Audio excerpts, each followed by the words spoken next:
এখন তোমাদের সব থেকে বেশি ভালোবাসি। তা বাসো তুমি। ছেলে চাকরি করছে, ছেলে বড় বড় ডিপার্টমেন্টে কাজ হয়েছে, ডিপার্টমেন্টে কাজ ওদের জন্য চিন্তা করে তুমি চোখটা নষ্ট করো না। কত ভালো বাসি গো তোমায়, সে কথা তুমি বোঝো না। এই বুড়ো বয়সে তুমি এত ভালোবাসো এখন আমাকে? আচ্ছা আচ্ছা, ছেলেদের থেকে বেশি তোমাকে ভালোবাসি। আচ্ছা ঠিক আছে। কত ভালো বাসি গো তোমায়, সে কথা তুমি বোঝো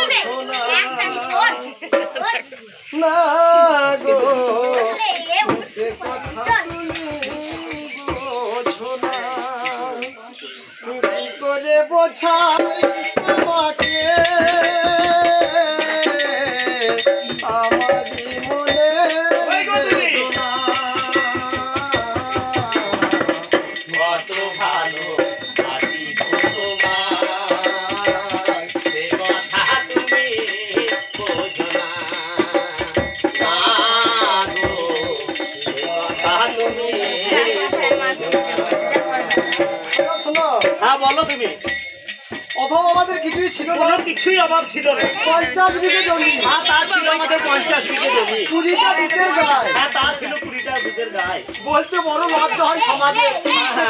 তিনটে ছেলে আমার। তা ছেলেরা এখন চাকরি করে বড় বড় ডিপার্টমেন্টে চাকরি করছে, হ্যাঁ তা করছে গো। তারা সুখী আছে নাকি বলো? সুখী আছে, ছেলে বউ নিয়ে তারা বিদেশে চাকরি করছে। আমরাও ভালো আছি। আমরা ওই মোটামুটি রয়েছি, ভালো আর কি বলবো বলো। সমাজ ব্যবস্থা দেখুন, বয়স্ক বৃদ্ধ বাবা কেমন আছে। হ্যাঁ হ্যাঁ হ্যাঁ। তা ছেলেদের জন্য তুমি কোনো চিন্তা না করো না, না। আমি আর কোনো কিছু চিন্তা করি না। আর ওই ছেলেদের জন্য আজকে আমরা সর্বশান্ত হয়েছি। তা ছেলেরা একবার ফোন করে জিজ্ঞাসা করো না যে বাবা মা কোথায় থাকছো, কি খেছো? এই চোখটা কাটিয়ে এলাম কালকে, সেটাও ভিক্ষা করে। হ্যাঁ, তো তুমি চিন্তা করো না, না আমি আর চিন্তা করতে পারছি না। আমি যখন আছি তুমি খেতে পাবে। বেশ ঠিক আছে, তাই করো তুমি। তো চলো আমার দুবারই দেখতে হবে তো, হ্যাঁ, তা তো দেখতেই হবে। একটা বাড়ি থাকলে তো পেট ভরবে না, না। তা ভরবে না।